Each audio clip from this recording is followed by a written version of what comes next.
In the winter of 1873, the German immigrant community of Milwaukee, Wisconsin, whispered about 11-year-old Lena Hartmann in hushed, fearful tones.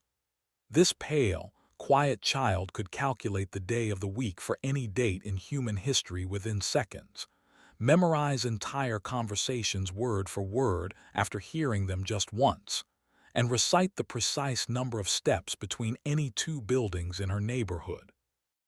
What modern science might recognize as an extraordinary neurological condition was to the people of 1873 either a divine blessing or something far more sinister.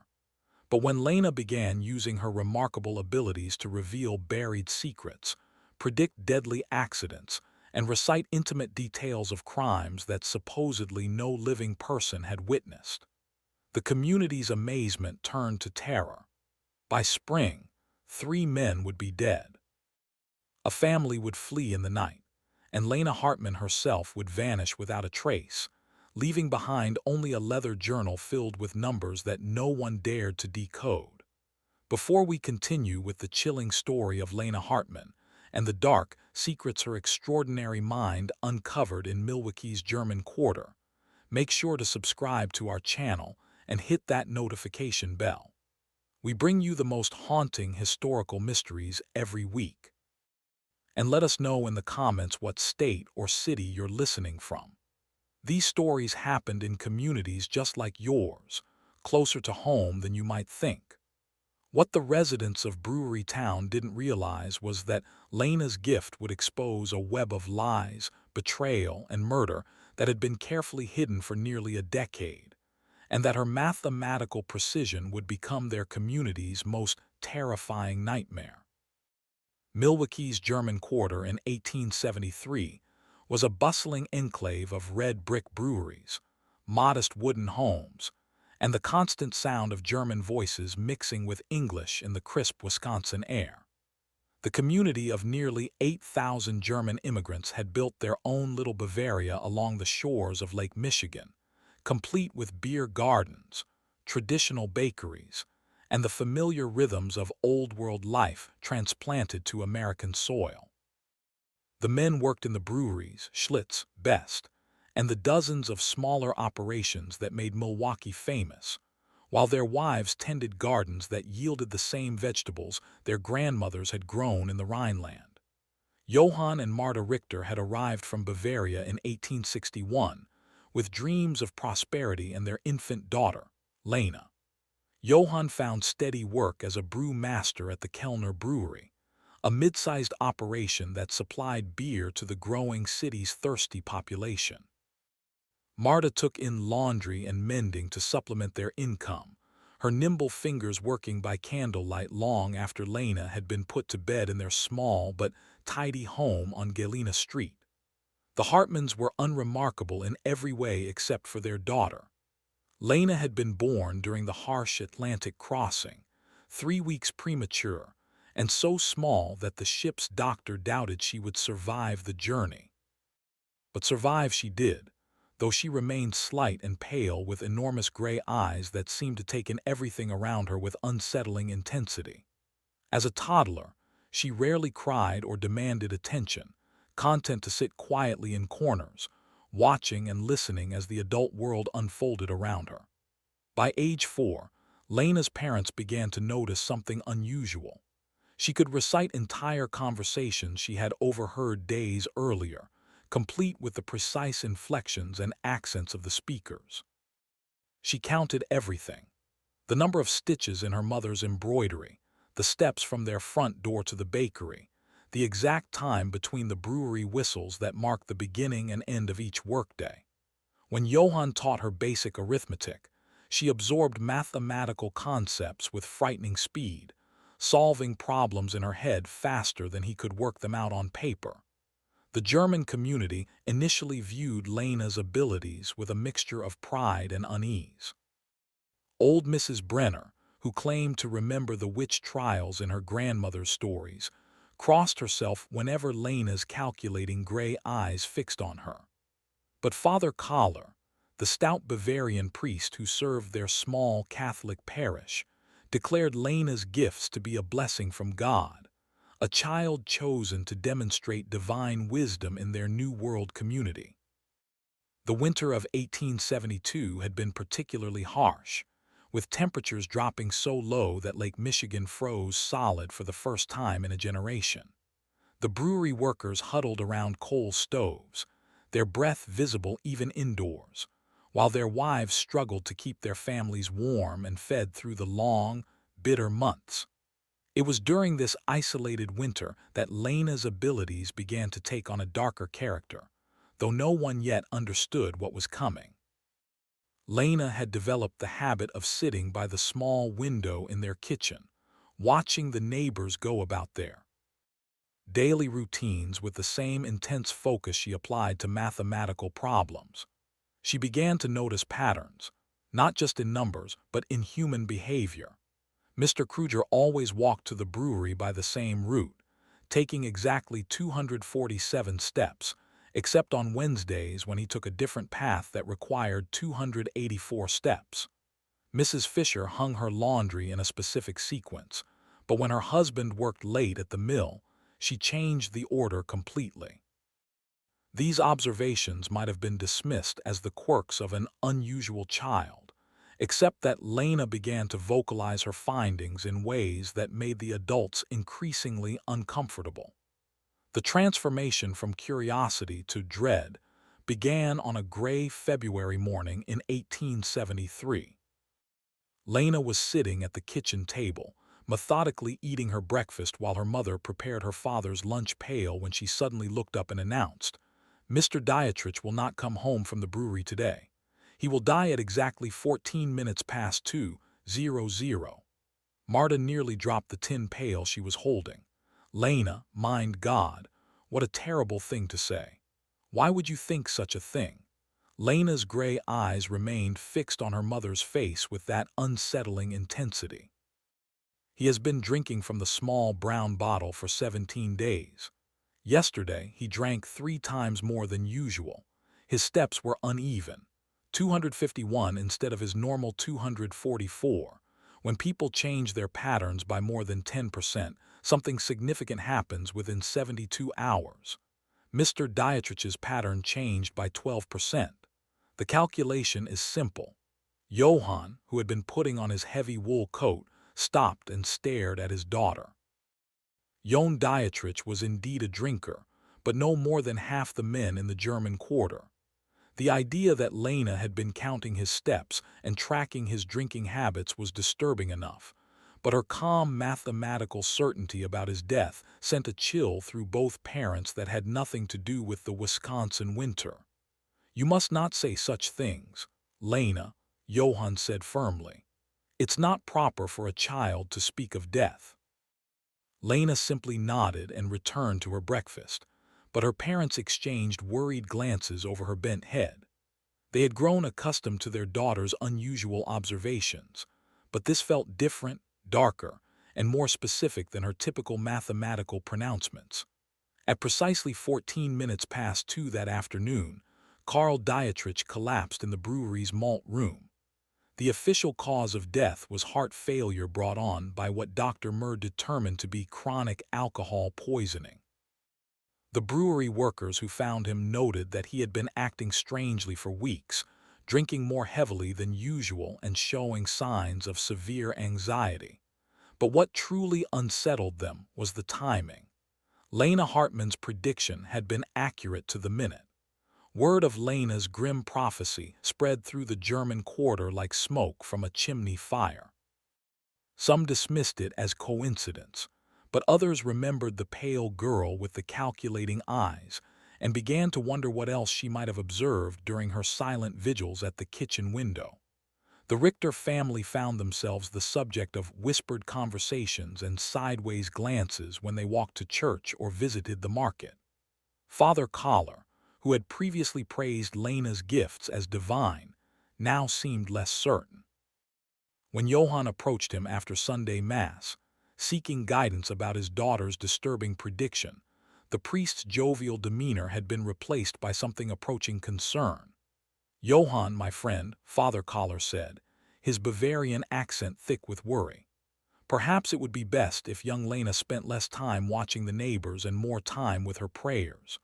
The Lord gives us gifts, yes, but sometimes the devil can twist even the most innocent abilities toward darker purposes. This suggestion troubled Johann deeply. He had always been a practical man, more concerned with the science of brewing than the mysteries of faith, but even he could not dismiss the unsettling accuracy of Lena's prediction. That evening he sat his daughter down for a serious conversation. "Lena, you must tell me the truth. How did you know about Mr. Dietrich?" Lena looked at her father with those enormous gray eyes, her expression as calm and analytical as always. "I watch, I count, I remember." Mr. Dietrich's behavior changed in predictable ways. When someone increases their alcohol consumption by 37% over a 17-day period, while simultaneously reducing their food intake by approximately 20%, cardiac stress becomes inevitable. I calculated the most probable time of failure based on his age, weight, and observed symptoms.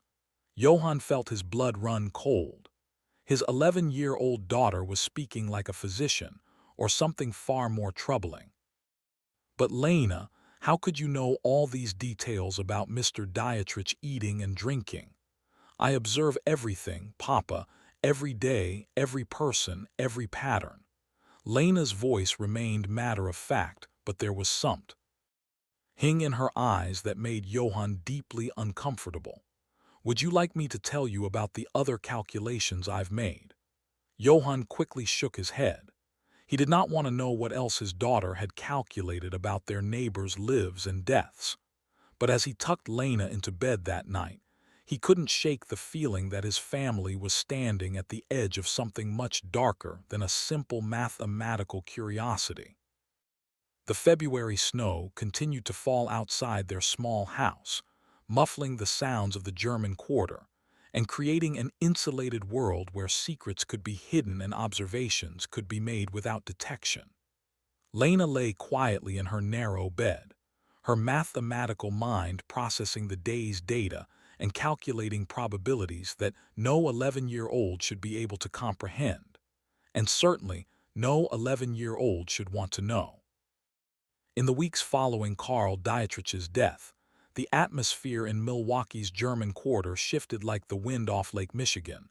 Lena continued her daily observations.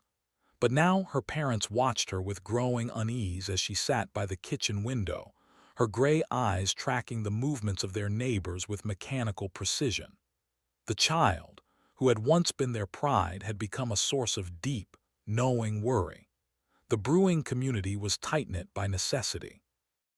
The men relied on each other for work, their wives for companionship during the long winters, and their children played together in the narrow streets between the red brick buildings. But Lena had never quite fit into this social fabric. While other children played games and told stories, she preferred to sit alone, counting and calculating and watching the world around her with that unsettling intensity. Marta began to notice that Lena's observations were becoming more detailed and more disturbing. The child would mention casually that Mrs. Weber had been meeting secretly with Mr. Kellner behind the brewery on Tuesday afternoons for 6 weeks, or that the Schneider family had been burying something in their back garden every Sunday after church. When Marta asked how Lena could possibly know such things, the girl would simply explain that she had observed the patterns and calculated the probabilities. "People think they are being secret," Lena said one March morning as she methodically buttered her bread. "But they follow patterns just like numbers. Mrs. Weber always tells her husband she's visiting her sister on Tuesday afternoons, but she takes 127 steps to Mr. Kellner's house instead of 349 steps to her sister's.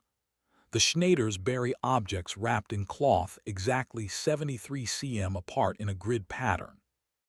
They believe no one is watching, but I am always watching." Johann had heard enough.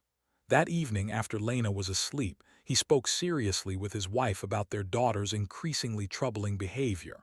"Marta, this cannot continue. Lena is becoming unnatural. Children should not observe such things, and they certainly should not speak of them so coldly." Marta nodded, her hands trembling as she mended one of Heinrich's work shirts. I'm frightened, Johann. Not of Lena, but of what people will think. Already the neighbors look at us strangely. Mrs. Brenner crossed the street yesterday when she saw me coming. And Father Collar, he has not visited us since Carl's death. Their fears proved justified when 3 days later, Lena made another of her mathematical announcements. She was helping her mother prepare dinner when she suddenly stopped peeling potatoes and looked up with that familiar calculating expression. Mrs. Weber will be discovered tomorrow at 11 in the morning. Her husband will find her with Mr. Kellner in the brewery office. There will be violence. Marta dropped her paring knife. Lena 9, you must not say such things. But Lena continued with the same mathematical certainty she applied to her arithmetic lessons. Mrs. Weber has been arriving at the brewery 7 minutes earlier each week for 6 weeks. Mr. Kellner has been staying 33 minutes later each day. Tomorrow, Mr. Weber will return from his delivery route 47 minutes early because his horse is developing lameness in her left front leg. I have observed her gait deteriorating for 11 days. The convergence of these 3 variables makes discovery inevitable. Johann, who had been listening from the doorway, felt his chest tighten with dread. His daughter was not just observing their neighbors. She was predicting their futures with terrifying accuracy. Lena, how do you know about Mr. Weber's horse? I count her steps when she passes our house. On March 1st, she favored her right legs 53% of the time. Today, it was 68%. Tomorrow, the lameness will be severe enough to slow the delivery route by 47 minutes, causing Mr. Weber to return early.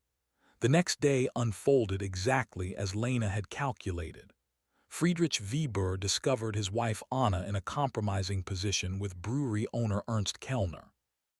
The confrontation that followed left Kellner with a broken nose and 3 cracked ribs, while Anna was beaten so severely that Dr. Mueller had to be summoned. The scandal rocked the tight-knit German community. But what disturbed people even more was the growing realization that little Lena Hartmann had somehow predicted the entire sequence of events. Word spread quickly through the neighborhood. The pale girl with the mathematical mind had not only predicted Johann Dietrich's death, but had also foreseen the Weber-Kellner scandal with unsettling precision. People began to whisper about the strange child who sat at her window, watching and calculating, and somehow knowing things that no child should know. The Richter family found themselves increasingly isolated. Former friends avoided them at church.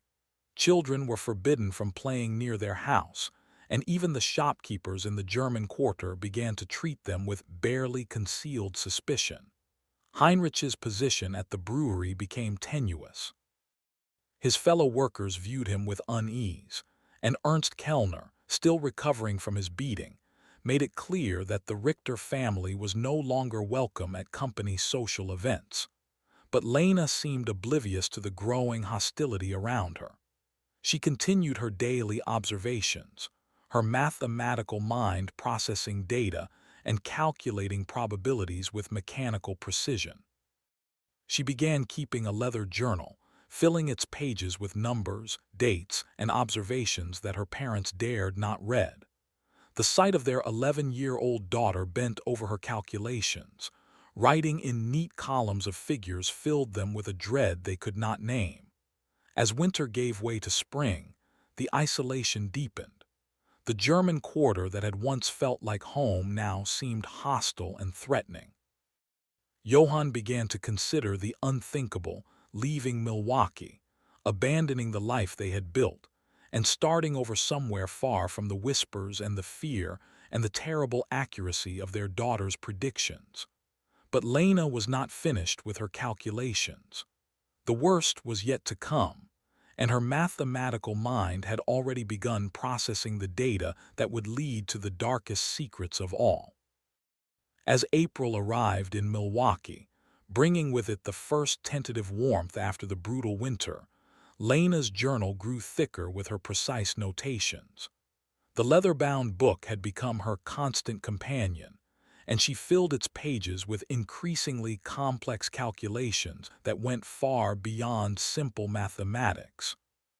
Her parents caught glimpses of charts tracking human behavior patterns, tables of numerical sequences they couldn't understand, and detailed maps of the German Quarter marked with symbols and measurements.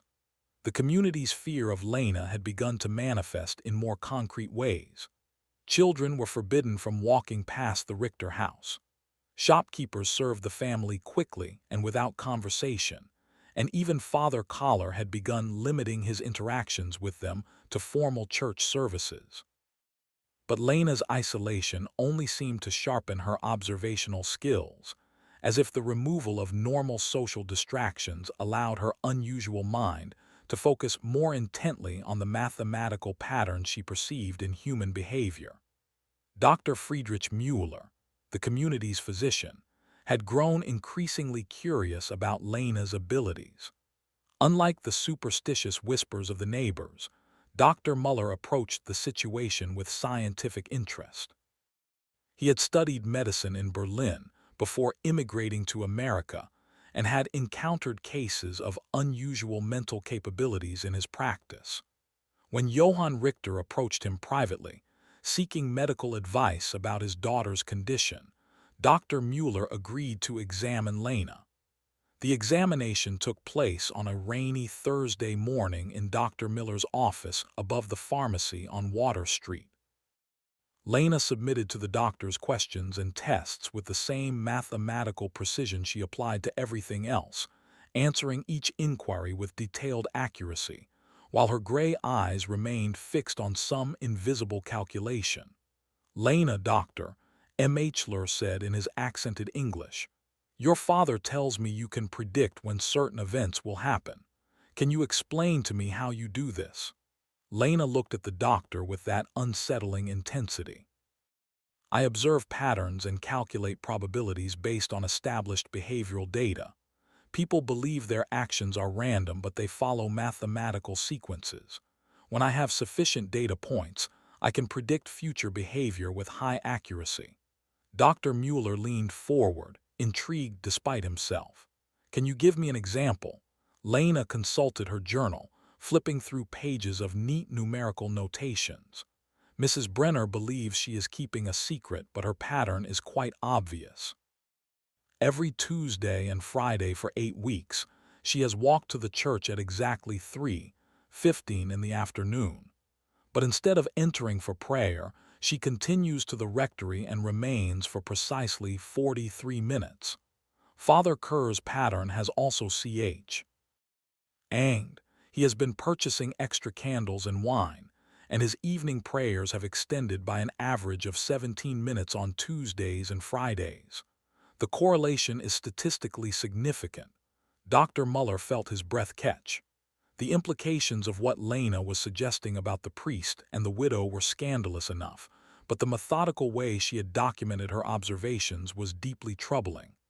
"Lena, how long have you been watching people in this way?" "Always," Lena replied simply.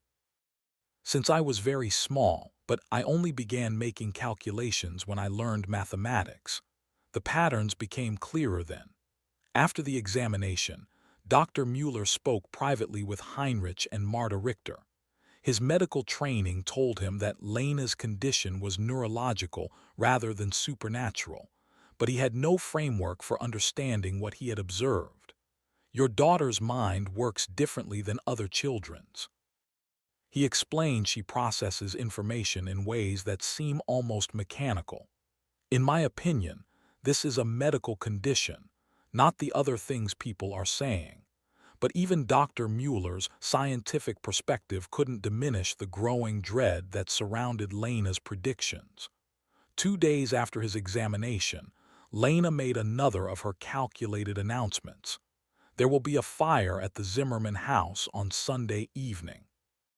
It will start at 8:47 and spread to 3 adjacent buildings before the volunteer fire brigade can respond. Mr. Zimmerman will not survive." Johann felt the familiar chill that accompanied his daughter's predictions. "Lena, you must not say such things. How could you possibly know about a fire?" Lena consulted her journal. Mr. Zimmerman has been drinking lamp oil mixed with whiskey for 12 days. I observed him purchasing both items in quantities that exceed normal household use. His wife left for Chicago to visit her sister yesterday, which follows the pattern of wives leaving before significant domestic incidents occur. The chimney on their house has structural damage that I calculated based on the angle of smoke emission and the pattern of soot deposits. The probability of fire is 93%. Marta began to weep softly. The clinical way Lena discussed potential tragedy, as if human suffering were simply another mathematical problem to be solved, frightened her more than any supernatural explanation would have. This was her child, but she no longer recognized the cold precision in Lena's voice or the mechanical way she processed human pain. Johann made a decision that would haunt him for the rest of his life. He decided to warn Franz Zimmerman about Lena's prediction, hoping that preventive action might save a life and perhaps demonstrate that his daughter's calculations could be used for good rather than simply predicting disaster. He found Zimmerman at the brewery Saturday evening, stumbling drunken, reeking of the lamp oil Lena had mentioned. Heinrich's warning was met with belligerent laughter and crude jokes about the devil child who thinks she knows everything. But something in Heinrich's desperation must have penetrated Zimmerman's alcoholic haze, because he promised to be extra careful with the lamps. Sunday evening arrived with unseasonable warmth and a dry wind from the west. At exactly 8:47, flames erupted from the Zimmerman house. The fire spread with terrifying speed, consuming not just the original building, but 3 adjacent homes before the volunteer fire brigade could mount an effective response. Brand Zimmerman's body was found in his kitchen, where he had apparently fallen while trying to extinguish flames that had spread far beyond his ability to control. The accuracy of Lena's prediction down to the exact minute sent shock waves through the German Quarter. Johann's attempt to warn Zimmerman had been witnessed by several brewery workers, and word spread quickly that Lena had predicted not just the fire, but its precise timing and consequences. The community's unease transformed into open fear, and the RTOR family found themselves completely ostracized. But for Lena, the fire was simply another data point to be recorded in her journal. She noted the correlation between her prediction and the actual event, made adjustments to her calculations based on the observed variables, and began processing new patterns with the same mechanical precision that had made her prediction possible in the first place. The worst part was that she was not finished calculating. The days following the Zimmerman fire transformed the German Quarter into a place of whispered fears and sideways glances. Lena's prediction had been too precise, too detailed, and too accurate to be dismissed as coincidence. 3 families, the Brauns, the Kohles, and the Steiners, had lost their homes in the blaze, and the community was struggling to house the displaced families while trying to process the unsettling reality of Lena's mathematical prophecies. Heinrich found his position at the brewery had become untenable. His fellow workers avoided him. Conversation stopped when he entered a room, and Ernst Kellner, still bearing the marks of Friedrich Weber's attack, made it clear that the Richter family's presence was no longer welcome in any brewery social functions. The mathematical precision of Lena's predictions had transformed their daughter from a curiosity into something the community feared to name. Lena herself seemed unaware of the growing hostility around her. She continued her daily observations, filling page after page of her leather journal with calculations that grew increasingly complex and disturbing. She had begun creating what appeared to be probability matrices, tracking multiple variables simultaneously, and generating predictions that extended weeks into the future. Marta found herself afraid to look at her daughter's journal, terrified of what calculations Lena might be making about their own family or neighbors.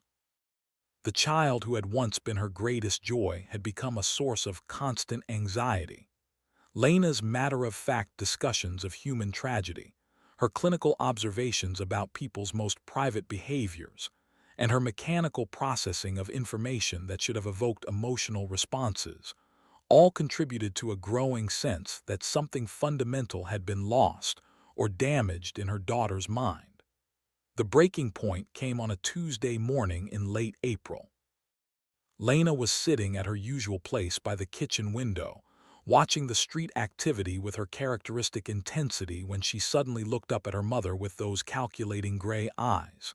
"Mama, there is something wrong with the pattern today." Marta, who was preparing bread for baking, felt her hands begin to tremble. "What do you mean, Lena?" Lena consulted her journal, flipping through pages of numerical notations with practiced efficiency. Every Tuesday for 11 weeks, Mrs. Brenner has walked to the rectory at exactly 3:15. But today she left her house at 2:47 and walked toward the river instead. Her behavior indicates significant distress. Her step length decreased by 12% and her breathing pattern was irregular. This suggests she is planning something final. The clinical way Lena discussed Mrs. Brenner's apparent suicidal intentions filled Marta with horror. "Lena, you must not speak of such things. Mrs. Brenner is a good woman. She would never. The mathematical probability is 87%. Lena interrupted with the same tone she might use to discuss the weather. People who dramatically alter established behavioral patterns while displaying physical signs of distress typically execute irreversible decisions within 4 hours of the pattern change. Mrs. Brenner's pattern changed 43 minutes ago. Marta felt the world tilting around her. The realization that her 11-year-old daughter was calmly predicting a neighbor's suicide with mathematical precision was more than she could bear. She dropped her bread dough and ran to find Johann, who was in their small garden behind the house trying to find some normalcy in the simple act of preparing soil for spring planting. "Johann, you must come quickly. Lena says Mrs. Brenner is going to harm herself. We must do something." Johann looked at his wife's terrified face and felt the familiar dread that had become their constant companion. They found Lena still sitting by the window, making additional notations in her journal, as if recording a scientific observation rather than predicting a human tragedy. "Lena, tell me exactly what you observed about Mrs. Brenner." Lena looked up from her calculations. She deviated from her established Tuesday pattern by 28 minutes. Her physical indicators suggested severe emotional distress. Based on historical data about behavioral pattern disruption, the probability of self-harm is 87%. With peak likelihood occurring between 5 and 7 this evening, Johann made a decision that revealed both his desperation and his growing acceptance of Lena's abilities. He left the house immediately and went searching for Agnes Brenner, following the route toward the river that Lena had indicated. He found the elderly widow standing on the dock where the fishing boats tied up, staring into the dark water with an expression of profound despair. "Mrs. Brenner," Johann called softly, approaching carefully so as not to startle her. "Are you all right?" The elderly woman turned toward him, her eyes red with tears. "Johann, what are you doing here? I was concerned about you. You seem troubled lately." Mrs. Brenner's face crumpled. "I cannot bear it any more, Johann. The shame, the whispers, the knowledge that everyone knows about my weakness. Father Collar says it is sin, but I cannot help what I feel for him. Better to end it than to live with this disgrace." Johann realized with growing horror that Lena's observations about Mrs. Brenner and Father Collar had been accurate, and that the elderly woman was indeed contemplating suicide rather than face the scandal. He spent the next 2 hours talking Agnes Brenner away from the river, convincing her that shame was not worth dying for, and that the community's judgment would eventually fade. When he returned home that evening, he found Lena making final notations in her journal. Mrs. Brenner did not follow through with her plan. She observed clinically, The intervention changed the probability calculation. I will need to adjust my variables for future predictions involving third-party interference. Johann stared at his daughter in disbelief. Lena had somehow observed and calculated a suicide attempt that had not yet occurred. And now, she was treating his intervention as simply another data point to be incorporated into her mathematical models. The realization that his 11-year-old daughter was not just predicting tragic events, but studying human suffering with scientific detachment filled him with a horror he could not name. That night, as Lena slept peacefully in her narrow bed, Johann and Marta made a decision that would change their lives forever. They could not continue living in Milwaukee. Lena's abilities, whatever they were, had made their life in the German Quarter impossible. But more troubling was the growing realization that their daughter was not just observing and calculating human behavior, but seemed to be losing touch with the emotional reality of the tragedies she predicted. They began making quiet plans to leave Wisconsin, to find someplace where Lena could live without being feared, and where her unusual mind might find a different outlet. But Lena was not finished with her calculations, and the most disturbing revelations were yet to come. As Johann lay awake that night, listening to the sounds of the German Quarter settling into sleep, he could not shake the feeling that his daughter's mathematical mind had uncovered secrets that went far deeper than adultery and suicide attempts. The precision of her observations, the clinical way she discussed human tragedy, and the growing complexity of her calculations all suggested that Lena had been watching and recording far more than anyone realized. And the most terrifying part was that she was still calculating. The revelation that would expose the darkest secret of Milwaukee's German Quarter came on the first day of May 1873. Lena had been making increasingly complex calculations in her journal, creating elaborate charts that tracked the movements and behaviors of virtually every adult in their community. Her parents had begun packing their belongings in preparation for leaving Wisconsin, hoping to escape before Lena's next prediction could destroy more lives. But that morning, as spring sunlight streamed through their kitchen window, Lena made an announcement that would shake the very foundations of their community. "Papa," she said, looking up from her journal with those calculating gray eyes, "I need to show you something important. My calculations have revealed a pattern that explains everything." Johann, who had been dreading this moment for weeks, reluctantly sat down across from his daughter. Lena opened her journal to a section filled with detailed charts, maps, and numerical sequences that looked more like the work of a trained investigator than an 11-year-old child. "For 26 months, I have been observing and recording the behavior patterns of 43 adults in our community." Lena began with her characteristic clinical precision. "Initially, I believed the patterns were random variations, but when I analyzed the data systematically, I discovered correlations that indicate organized criminal activity." Johann felt his blood run cold. "Lena, what are you saying?" Lena consulted her charts with the methodical precision of a mathematics professor. "7 men in our community have been meeting secretly every Wednesday at midnight in the basement of Kellner's brewery. I calculated their movement patterns based on observed deviations from normal behavior, timing inconsistencies in their stated activities, and physical evidence of their gatherings." She pointed to a detailed map of the German Quarter marked with symbols and measurements.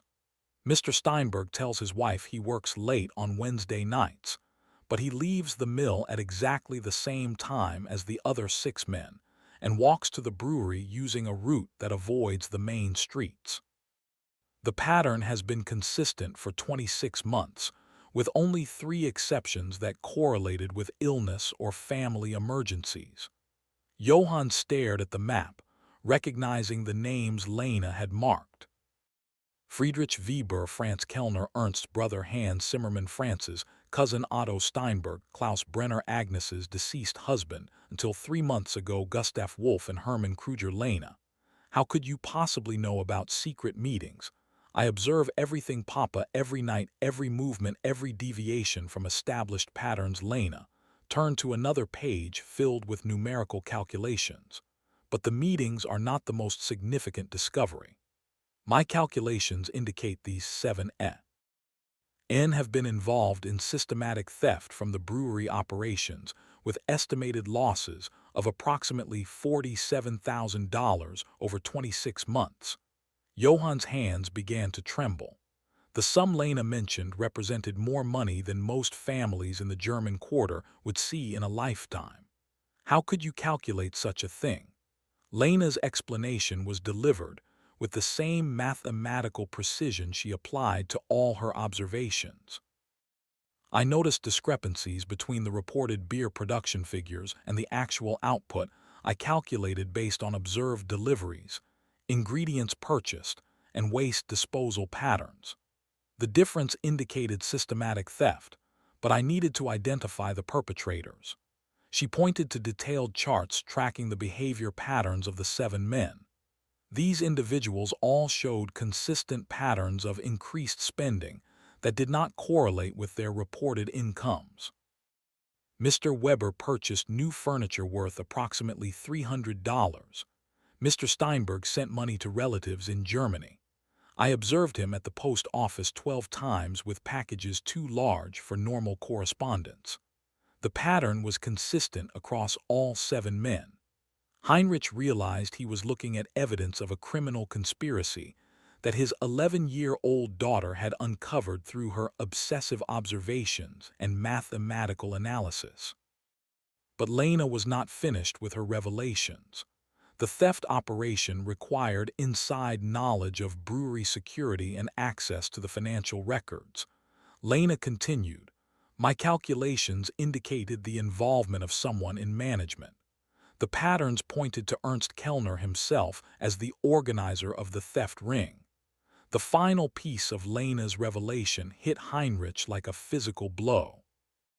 Ernst Kellner, the brewery owner who had been gradually freezing them out of the community, was allegedly the mastermind of a major theft operation involving 7 men from their neighborhood. The precision of Lena's analysis, the mathematical certainty of her conclusions, and the detailed evidence she had compiled through months of observation, all pointed to a truth that was both incredible and terrifying. "Lena, these are very serious accusations. Are you certain of your calculations?" Lena consulted her journal one final time. "The mathematical probability is 96%, but Papa, there is something else. Something that explains why Mr. Kellner has been trying to isolate our family from the community." Heinrich felt his chest tighten with dread. "What do you mean?" "Mr. Kellner knows that I observe everything. He has been watching me watch him. 3 weeks ago, he approached our house twice at night and stood outside for 17 minutes each time, as if calculating whether I might have discovered his secret. His behavior indicates he suspects I know about the theft operation." The realization that Lena's mathematical abilities had not only uncovered a criminal conspiracy, but had also made her a target filled Heinrich with a terror he had never experienced. His daughter's obsessive observations and calculating mind had revealed secrets that powerful men would kill to protect. Lena closed her journal and looked at her father with those unsettling gray eyes. "Papa, my calculations indicate that we are in significant danger. Mr. Kellner and the others cannot allow me to continue making observations. The mathematical probability of them taking action against our family is 84%. With peak likelihood occurring within the next 72 hours, Johann understood that Lena's final prediction was not about fire or suicide or adultery, but about their own family's survival. Her mathematical mind had uncovered a truth that made their continued existence in Milwaukee impossible, and the men she had exposed would not hesitate to eliminate the one witness who could destroy them all. That evening, Johann made a decision that would save his family's life. Using the detailed evidence Lena had compiled in her journal, he approached Dr. Mueller under cover of darkness and shared Lena's discoveries.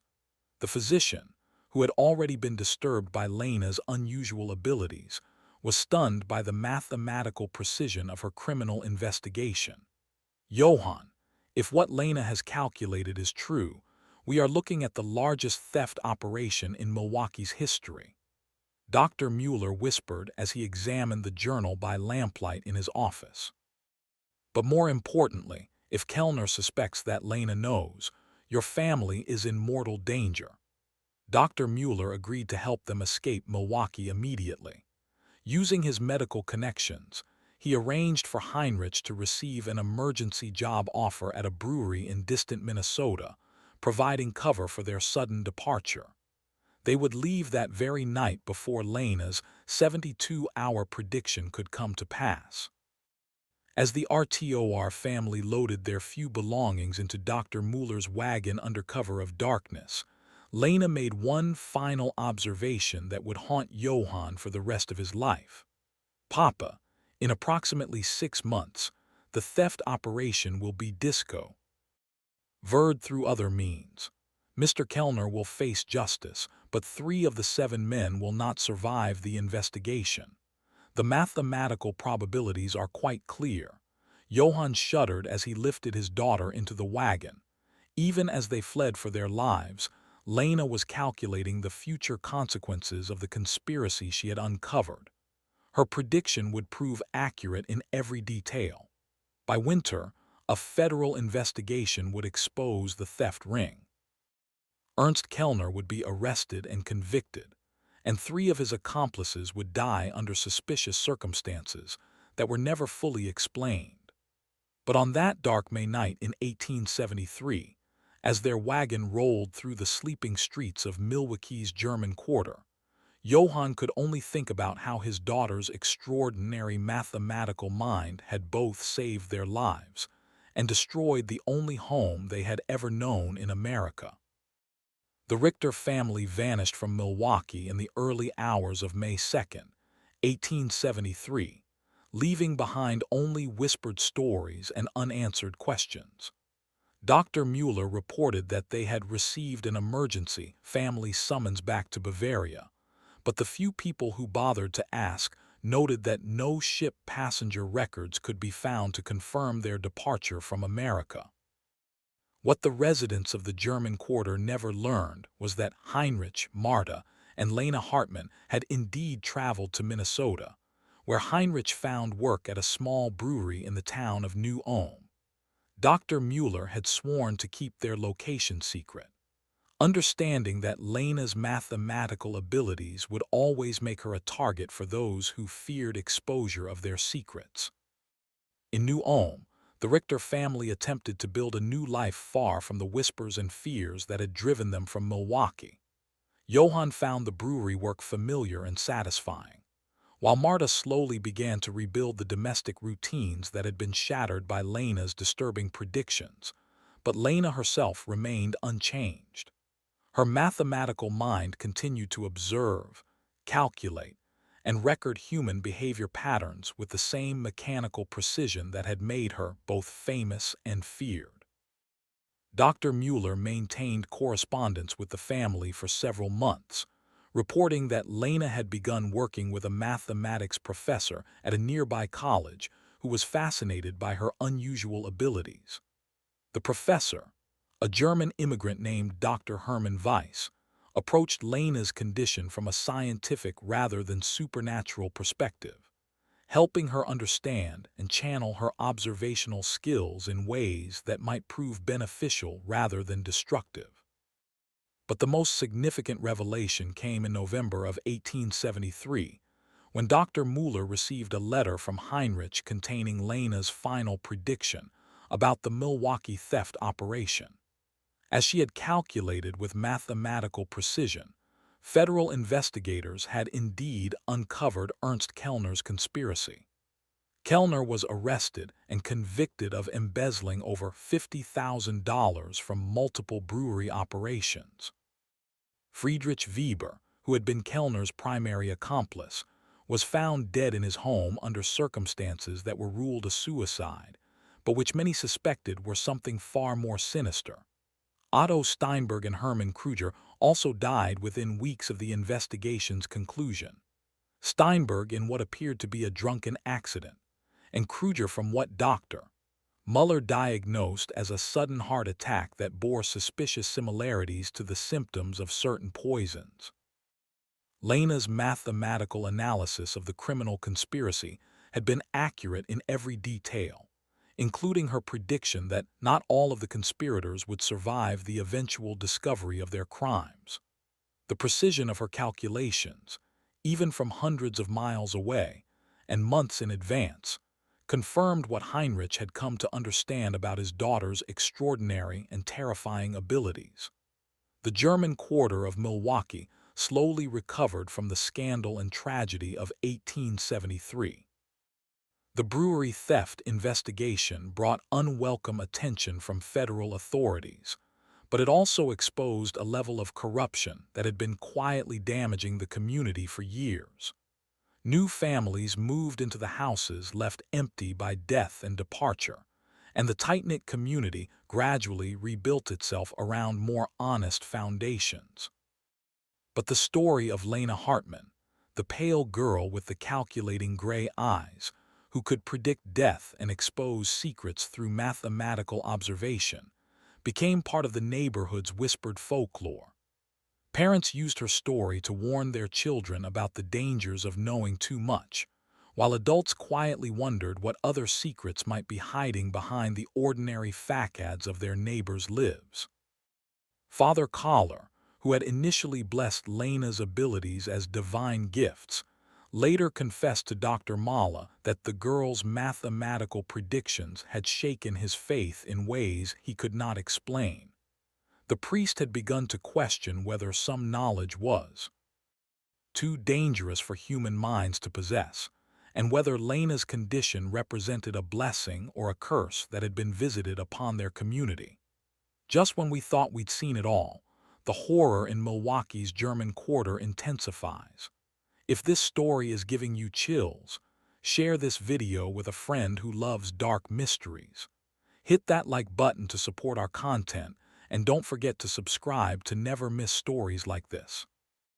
Let's discover together what happens next in the most disturbing historical cases America has to offer. Dr. Mueller's final letter to the RTOR family was written in the spring of 1874, nearly a year after their departure from Milwaukee. In it, he reported that the German Quarter had largely returned to normal, but that Lena's story continued to circulate in whispered conversations among the older residents. He also shared a disturbing development that had emerged during the federal investigation of the brewery theft. Government investigators had discovered that Lena's journal, which Johann had left with Dr. Mueller as evidence, contained mathematical calculations that extended far beyond the immediate criminal conspiracy. Lena had apparently been tracking and analyzing behavioral patterns throughout the entire German immigrant community, creating detailed profiles of dozens of families and predicting future events with remarkable accuracy. The federal investigators, trained in criminal analysis, were both impressed and disturbed by the sophistication of Lena's observational methods. Your daughter's mind works in ways that professional investigators might envy, Dr. Mueller wrote. But I confess that I am grateful she is far from Milwaukee. The precision of her observations and the mathematical certainty of her predictions represent a kind of knowledge that I fear is too dangerous for any community to possess. The final mention of Lena Hartmann in any historical record comes from a brief notation in the New Ulm College Mathematics Department records from 1875. Professor Hermann Weiss reported that his special student had demonstrated unprecedented abilities in statistical analysis and behavioral prediction, but that her family had decided to relocate once again for personal reasons. After that entry, Lena Hartmann disappeared from history as completely as she had vanished from Milwaukee on that dark night in May of 1873. What happened to the girl who could calculate human behavior with mathematical precision remains unknown. Some researchers have theorized that families like the rich possessing children with unusual abilities deliberately maintain their anonymity to protect themselves from both scientific exploitation and community persecution. Lena's story represents one of the few documented cases where such abilities were recorded in sufficient detail to understand their scope and implications. This mystery shows us that the human mind remains one of our greatest enigmas, capable of developing extraordinary abilities that challenge our understanding of intelligence, observation, and prediction. In 1873, Lena Richter's mathematical approach to human behavior was seen as either divine or demonic. But modern science recognizes that conditions like Stunt syndrome, autism spectrum disorders, and hypothermia can indeed create minds that process information in ways that seem almost supernatural to those who don't understand the neurological mechanisms involved. What do you think of this story? Do you believe everything was revealed? Or do you think Lena's abilities extended even further than what we discovered? Leave your comment below and let us know if you've ever encountered someone with similar extraordinary mental abilities. If you enjoyed this tale and want more horror stories like this, subscribe, hit the notification bell, and share with someone who loves mysteries. These historical cases remind us that the most frightening truths are often hidden in plain sight, waiting for the right mind to calculate their terrible secrets. The case of Lena Hartmann demonstrates that sometimes the most terrifying discoveries come not from supernatural forces, but from the relentless application of mathematical logic to human behavior. In a world where we believe our secrets are safe, the existence of minds capable of such precise observation and calculation reminds us that privacy may be nothing more than an illusion, and that the patterns we think we hide may be visible to those who know how to look and how to count.